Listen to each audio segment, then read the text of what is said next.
देश में चुनाव चल रहे हैं और पहले और दूसरे फेज की वोटिंग के बाद अब धीरे धीरे चुनाव का असर सिर्फ राजनीतिक हलकों में ही नहीं, लोगों में भी देखने को मिल रहा है। और राजनीतिक खबरों में चुनाव की जो गंभीरता है और चुनाव का जो एक गला काट प्रतिस्पर्धा है, वो प्रतिस्पर्धा भी दिख रही है। और साथ ही साथ राजनीति जो इसके पीछे होती है और जिस तरह की राजनीतिक गतिविधियां हमारे देश में होती हैं चुनाव को लेकर, वो सारी की सारी अपने पूरे के पूरे रंगत के साथ हमारे सामने आ रहा है। चुनाव में चाहे पक्ष हो या विपक्ष हो, सबके अपने अपने मुद्दे होते हैं और सब अपने मुद्दों को लेकर चलते हैं। सब अपने मुद्दों पर जनता से अपने लिए वोट और सहानुभूति मांगते हैं, अपने मुद्दों को सही बताते हैं और इसी रफ्तार से अब चुनाव चल रहा है। लेकिन जो देश के चुनाव के मुद्दे हैं और उनकी जो टाइमिंग है, उनकी जो स्ट्रेटेजी है और उसके पीछे क्या जो परिणाम आ सकता है या उसके पीछे जो उद्देश्य है, उनकी बात करना बहुत ही जरूरी हो गया है। तो जब चुनाव चलता है तो वास्तव में तो सत्ता पक्ष जो होता है वो यही दिखाना चाहता है कि हमने बहुत अच्छे काम किए हैं, हमारे पास बहुत अच्छे आइडियाज हैं और उन अच्छे आइडियाज को लेकर ही हम चल रहे हैं। और विपक्ष का काम होता है कि सरकार की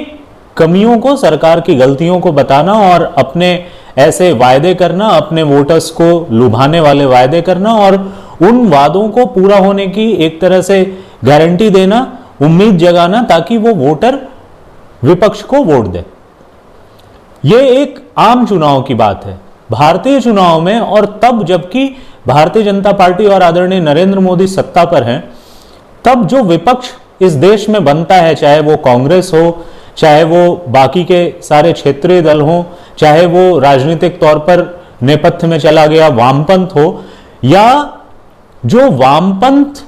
के कंट्रोल्ड मीडिया है जिसने कांग्रेस के 50 साल 60 साल के राज में अपने आप को एकेडमिया, मीडिया और सभी प्रोमिनेंट प्लेसेस पे अपने आप को एस्टैब्लिश कर लिया है, उसकी चूंकि पूरी की पूरी राजनीति और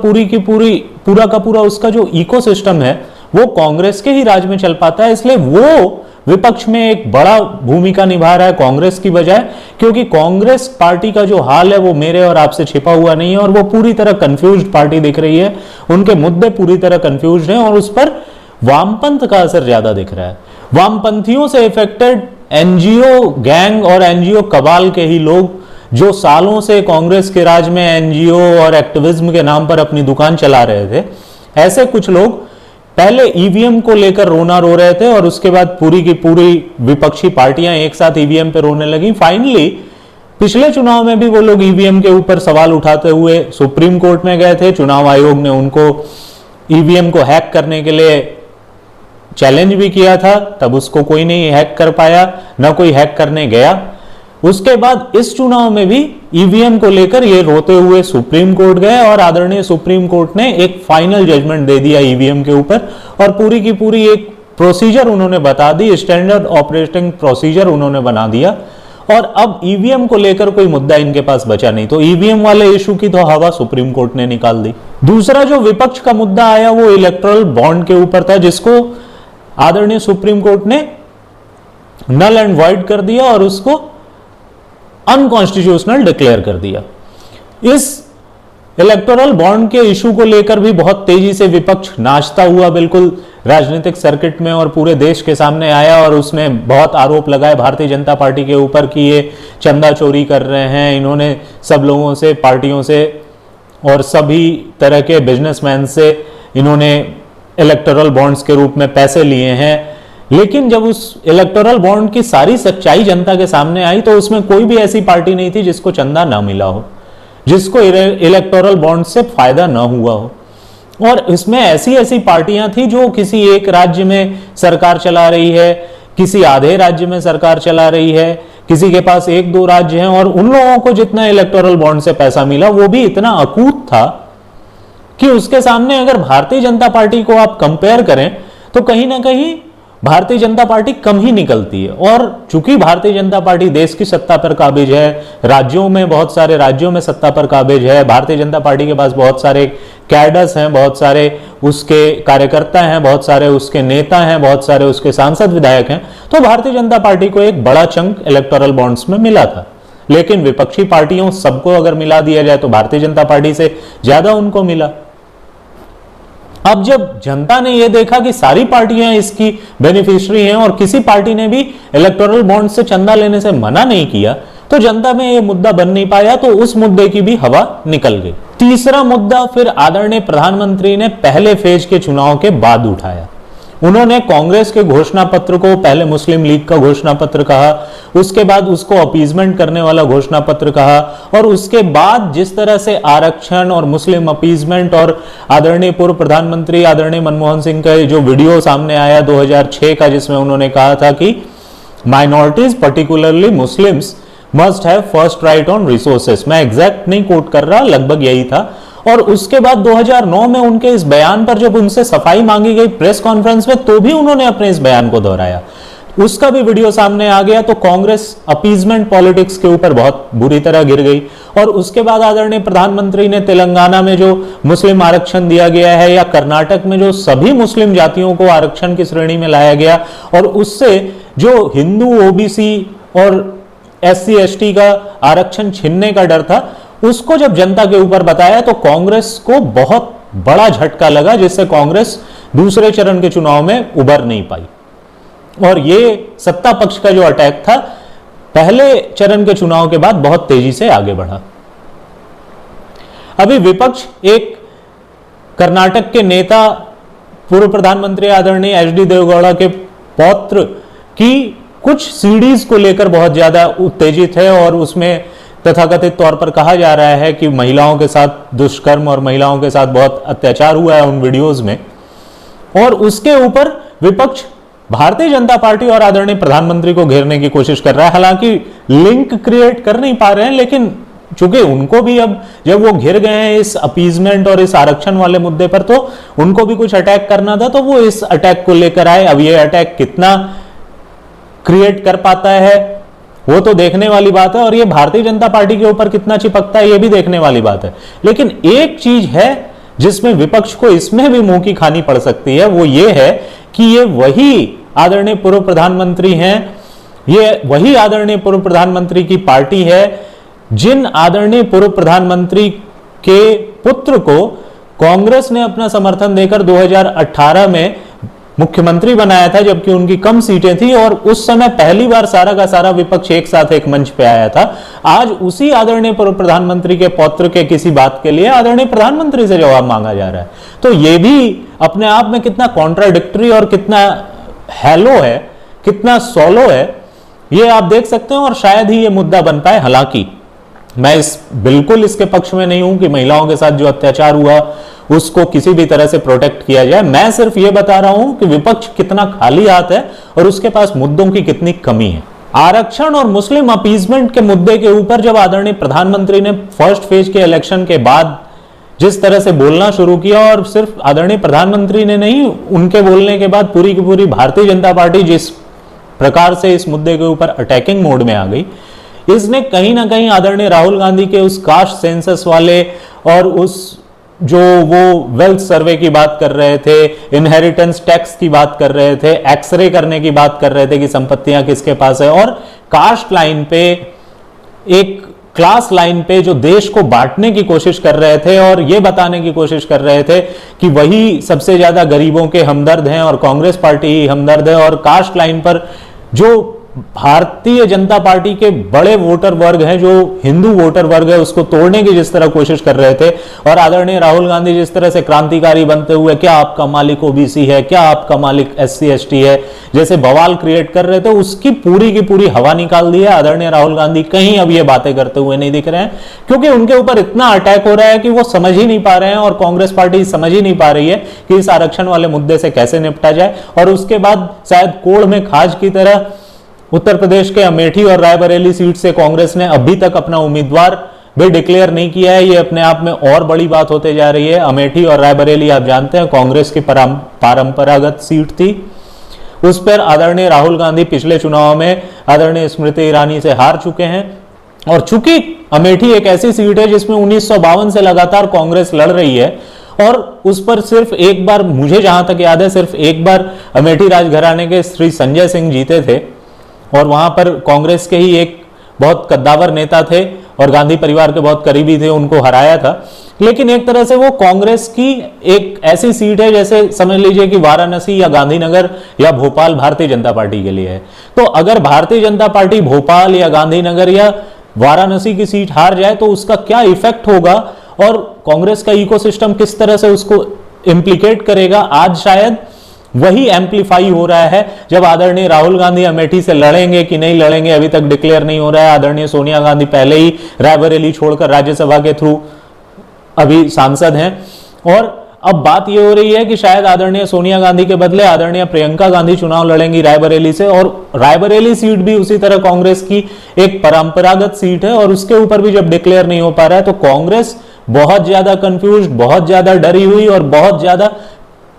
परेशान अभी दिख रही है। विपक्ष पूरा का पूरा बहुत कमजोर दिख रहा है और भारतीय जनता पार्टी के अटैक के आगे विपक्ष कहीं ना कहीं बिखर सा गया है। और कांग्रेस जो ये आरक्षण के मुद्दे पर घिरी है, इस एक मुद्दे पर वो ऐसी घिरी कि जो लोकतंत्र और संविधान बदलने की बात भी कांग्रेस कह रही थी और कांग्रेस का पूरा इकोसिस्टम कह रहा था। जब मुस्लिमों को धर्म के आधार पर आरक्षण कर्नाटक सरकार दे रही है और पूरे के पूरे देश में यह डिक्लेयर हो रहा है, पूरे के पूरे ओबीसी समाज, एससी एसटी समाज के सामने ये बात निकल कर आ रही है, तो कांग्रेस जो है इतनी बुरी तरह गिर गई है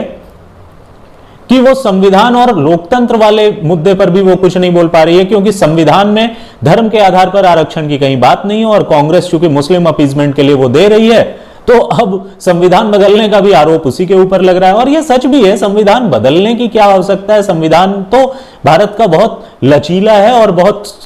स्ट्रांग भी संविधान है। संविधान में तो बहुत सारे अमेंडमेंट्स हुए हैं, बहुत सारे संशोधन हुए हैं और संविधान में जितने संशोधन कांग्रेस ने किए हैं उतने तो संशोधन कोई कर भी नहीं पाया है। हालांकि सत्ता में भी सबसे ज्यादा वही रहे हैं तो वही करेंगे, वाजिब सी बात है। लेकिन उनका जो ये रैंट था कि संविधान बदल रहे हैं, लोकतंत्र खत्म हो रहा है, ये 2019 में भी वो कह रहे थे, अभी भी कह रहे हैं, उसकी भी हवा ये मुस्लिम अपीजमेंट और मुस्लिम आरक्षण के मुद्दे ने निकाल दी है। और कांग्रेस बिल्कुल एक तरह से अब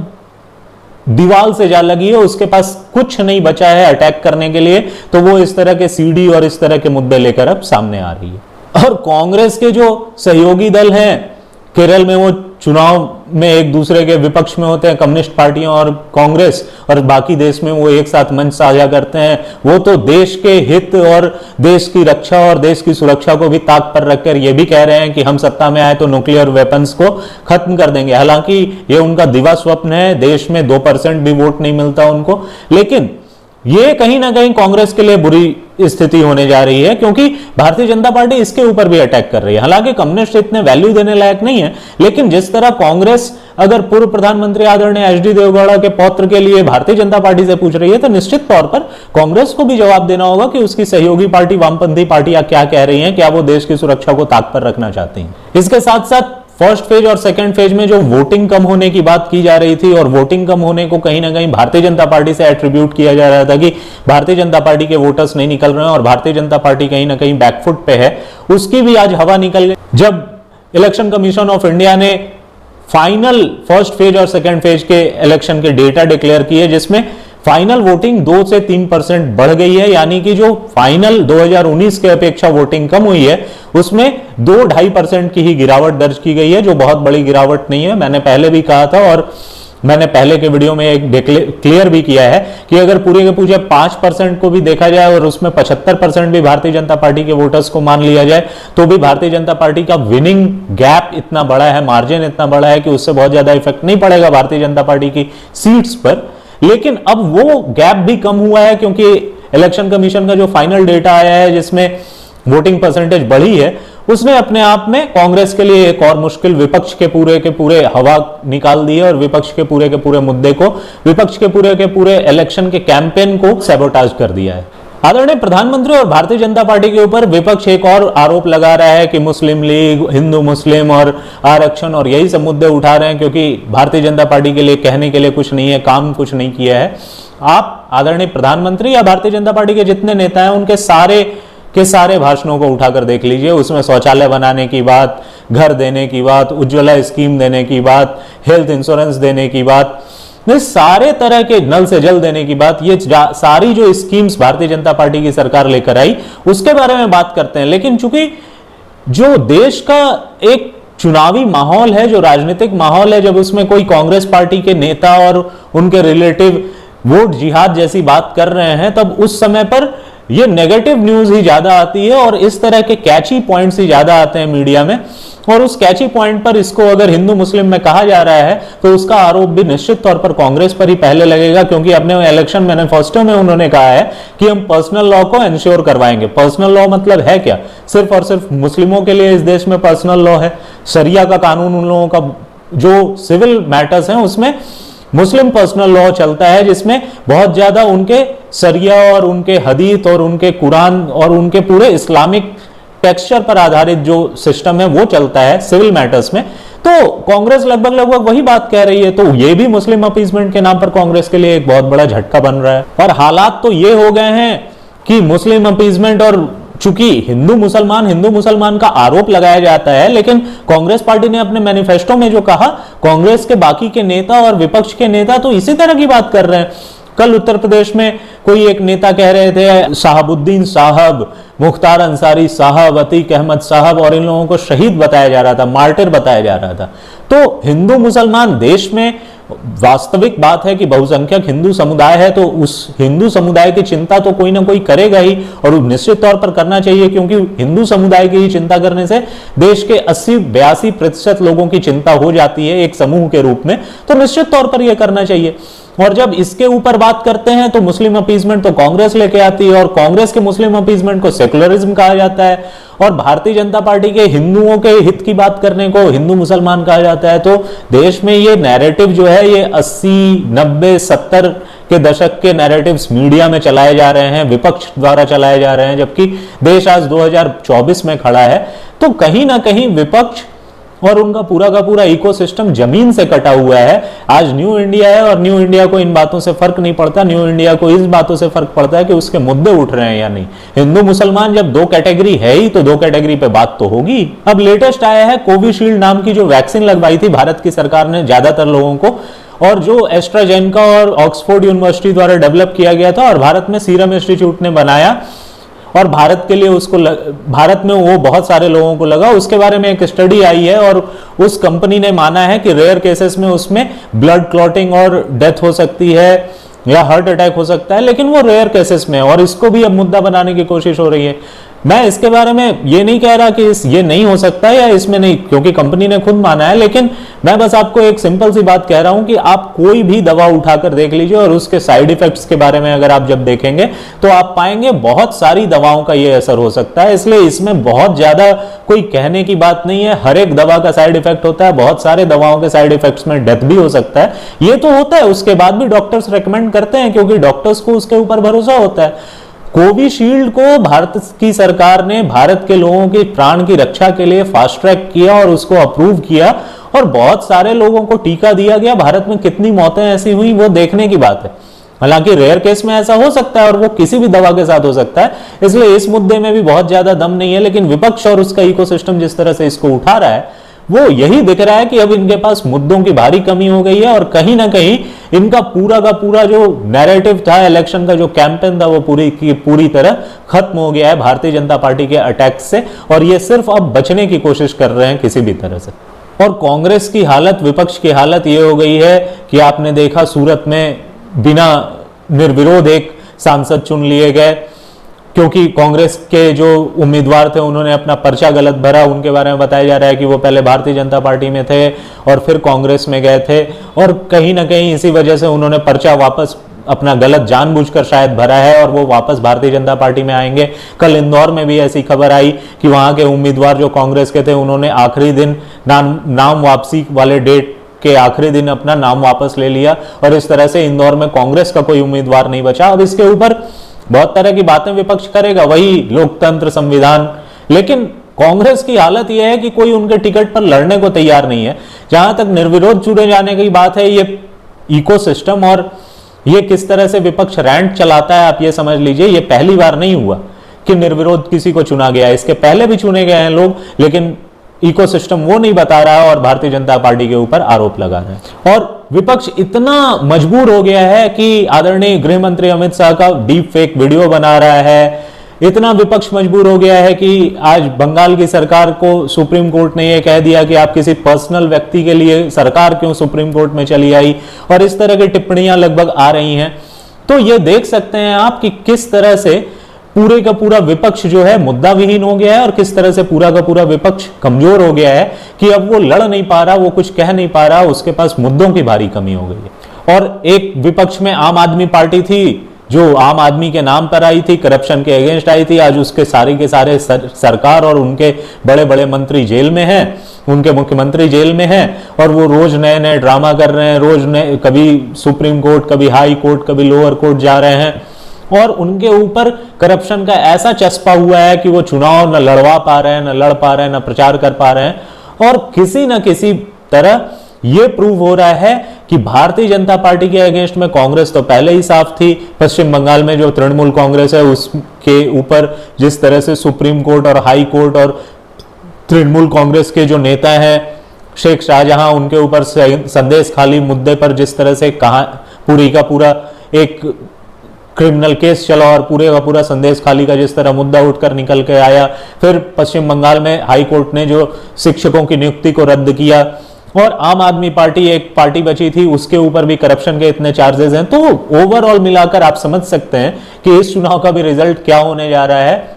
और किस तरह से विपक्ष इस चुनाव को लड़ रहा है, और भारतीय जनता पार्टी कितनी स्ट्रेटेजिकली चुनाव लड़ रही है। इसलिए कांग्रेस के साथ के दल और उनका पूरा इकोसिस्टम चाहकर भी कोई बहुत बड़ा इफेक्ट नहीं डाल पा रहा है। ये सिर्फ और सिर्फ इस वजह से है क्योंकि आज के डेट में इंफॉर्मेशन टेक्नोलॉजी बहुत आगे बढ़ गई है, सोशल मीडिया है, लोगों को जानकारी है। इसलिए जो आदरणीय सलीम योगेंद्र यादव कह रहे थे कि 2004 की तरह ये चुनाव हो सकता है, ये न 2004 है न 2004 की तरह ये चुनाव होगा, और 4 जून को इसका भी नतीजा लोगों के सामने आ जाएगा। इस तरह आप ये देख सकते हैं कि पहले और दूसरे चरण के चुनाव के बाद जिस तरह से राजनीति बदली है, प्रथम चरण के चुनाव के बाद जिस तरह से Bharatiya Janata party attacking mode में आई है, तो 4 जून को क्या रिजल्ट आएगा आप खुद भी अंदाजा लगा सकते हैं। भारतीय जनता पार्टी बहुत अच्छा करने जा रही है, लेकिन हाँ, हम लोग डरते हैं क्योंकि हम लोग उसके समर्थक हैं। निश्चित तौर पर डरना चाहिए और अपने तरफ से कोशिश करनी चाहिए कि ज्यादा से ज्यादा लोगों को मोटिवेट करें, खुद भी वोट देने जाएं और वोट जरूर दें। बहुत बहुत धन्यवाद।